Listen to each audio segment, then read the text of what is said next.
2024 একাদশ শ্রেণীর প্রথম সেমিস্টারের ইতিহাস পরীক্ষার জন্য নিয়ে চলে এলাম একটি চূড়ান্ত গুরুত্বপূর্ণ নমুনা প্রশ্নপত্র। জানিয়ে রাখি, প্রশ্নপত্রে থাকা প্রতিটা প্রশ্ন ভীষণ গুরুত্বপূর্ণ, পরীক্ষাতে আসার সম্ভাবনা রয়েছে।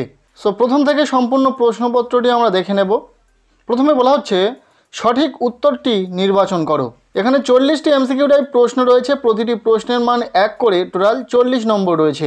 প্রথম প্রশ্ন, ইতিহাস হলো অতীত ও বর্তমানের মধ্যে অন্তহীন কথোপকথন, একথা বলেছেন, উত্তর হবে E.H. কার। এরপর দ্বিতীয় প্রশ্ন, স্পার্টার কৃতদাসদের বলা হতো, উত্তর হবে হেল্ড। এরপর 3 দাগের প্রশ্ন, অটোমান শাসকদের বলা হতো, উত্তর হবে সুলতান। নেক্সট 4 দাগের প্রশ্ন, ইন্ডিকার রচয়িতা ছিলেন, উত্তর হবে মেগাস্থিনিস। 5 দাগের প্রশ্ন, মগধের সাম্রাজ্যবাদের সূচনা করেছিলেন, উত্তর হবে বিম্বিসার। এরপর 6 দাগের প্রশ্ন, পাটলিপুত্র রাজধানী ছিল, উত্তর হবে মগধের। নেক্সট 7 দাগের প্রশ্ন, রোমের গৃহযুদ্ধ কাদের মধ্যে হয়েছিল, উত্তর হবে জুলিয়াস সিজার ও পম্পেই এর মধ্যে। নেক্সট 8 দাগের প্রশ্ন, কোন মুঘল সম্রাট জিজিয়া কর তুলে নেন, উত্তর হবে আকবর। এরপর 9 দাগের প্রশ্ন, ইতিহাস হলো বিজ্ঞান, কমও নয় বেশিও নয়, উক্তিটি করেছেন, উত্তর হবে J.B. বিউরি।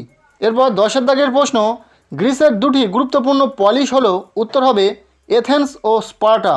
নেক্সট 11 দাগের প্রশ্ন, কবে পশ্চিম রোমান সাম্রাজ্যের পতন হয়েছিল, উত্তর হবে 476 খ্রিস্টাব্দে। এরপর 12 দাগের প্রশ্ন, প্রাচীনকালের পারস্য দেশ বর্তমানে কি নামে পরিচিত, উত্তর হবে ইরান। এরপর 13 দাগের প্রশ্ন, প্রাচীন ভারতে সর্বপ্রথম কোন শস্যের চাষ হয়, উত্তর হবে জব। নেক্সট প্রশ্ন, উট ও ঘোড়ার পিঠে আরবের অধিবাসীরা ঘুরে বেড়াতেন বলে এদের বলা হয়, উত্তর হবে বেদুইন। এরপর 15 দাগের প্রশ্ন, নিম্নলিখিত কোনটি তাম্রপ্রস্তর যুগের সভ্যতা, উত্তর হবে সিন্ধু বা হরপ্পা। নেক্সট 16 দাগের প্রশ্ন, মধ্যপ্রস্তর যুগের হাতিয়ারের অন্যতম বৈশিষ্ট্য হলো, উত্তর হবে ক্ষুদ্রত্ব। এরপর 17 দাগের প্রশ্ন, প্রাচীন সুমেরের বিশাল মন্দিরগুলিকে বলা হতো, উত্তর হবে জিগুরাত। নেক্সট 18 দাগের প্রশ্ন, বৃষ্টি বলতে বোঝায়, উত্তর হবে বেগার খাটার রীতি। এরপর 19 দাগের প্রশ্ন, পাল রাজাদের মুদ্রার নাম ছিল, উত্তর হবে নারায়ণী। এরপর 20 দাগের প্রশ্ন, 3 মহাদেশব্যাপী এক বিশাল সাম্রাজ্য হিসেবে গড়ে উঠেছিল, উত্তর হবে রোমান সাম্রাজ্য। এরপর 21 দাগের প্রশ্ন, আইন-ই আকবরী ও আকবরনামার রচয়িতা হলেন, উত্তর হবে আবুল ফজল। নেক্সট 22 দাগের প্রশ্ন, পানিপথের প্রথম যুদ্ধ হয়, উত্তর হবে 1526 খ্রিস্টাব্দে।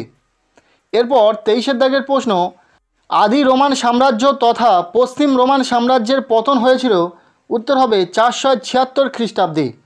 এরপর 24 দাগের প্রশ্ন, হেরোডোটাসকে ইতিহাসের জনক বলেছেন, উত্তর হবে সিসেরো।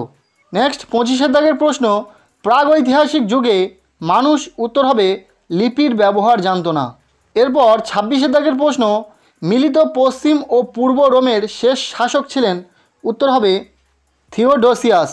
এরপর 27 দাগের প্রশ্ন, বর্বর শব্দটি রোমানরা কোন অর্থে ব্যবহার করত, উত্তর হবে বিদেশি। নেক্সট 28 দাগের প্রশ্ন, রোমে সরকারি খাস জমিকে বলা হতো, উত্তর হবে আগার পাবলিকাস। নেক্সট 29 দাগের প্রশ্ন, কৃতদাসদের জীবন্ত যন্ত্র বলে উল্লেখ করেছেন, উত্তর হবে অ্যারিস্টটল। এরপর 30 দাগের প্রশ্ন, এথেন্সে ম্যাজিস্ট্রেটরা যে নামে পরিচিত ছিলেন তা হলো, উত্তর হবে আর্কন। নেক্সট 31 দাগের প্রশ্ন, এথেন্সের দেবতাদের মধ্যে শ্রেষ্ঠ ছিলেন জিউস। নেক্সট 32 দাগের প্রশ্ন, অর্থশাস্ত্র কার লেখা, উত্তর হবে কৌটিল্য। এরপর 33 দাগের প্রশ্ন, উত্তর ভারতের প্রথম ঐতিহাসিক সম্রাট হলেন, এর উত্তরটা আমি আর বলছি না, তোমরা অবশ্যই কমেন্টের মাধ্যমে জানাও। এরপর 34 দাগের প্রশ্ন, সংগীতি কথার অর্থ হলো, উত্তর হবে সম্মেলন। নেক্সট 35 দাগের প্রশ্ন, আগোরা শব্দের অর্থ হলো, উত্তর হবে জনগণের মিলনস্থল। এরপর 36 দাগের প্রশ্ন, নব্য প্রস্তর যুগে আবিষ্কৃত প্রথম ধাতু হলো, উত্তর হবে তামা। 37 দাগের প্রশ্ন, আমি এলাম, আমি দেখলাম, আমি জয় করলাম, এটি কার উক্তি, উত্তর হবে জুলিয়াস সিজার। নেক্সট 28 দাগের প্রশ্ন, প্রথম দাস বিদ্রোহ হয়, উত্তর হবে সিসিলিতে।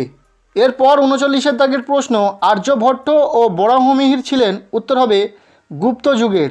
এরপর 40 দাগের শেষ প্রশ্ন, অর্থশাস্ত্রে উল্লেখিত দেবদণ্ড হলো এক ধরনের ড্যাশ নাম, উত্তর হবে অস্ত্রশস্ত্রের। এই ছিল ক্লাস 11-এর ইতিহাস বিষয়ে ফার্স্ট সেমিস্টারের একটি নমুনা প্রশ্নপত্র।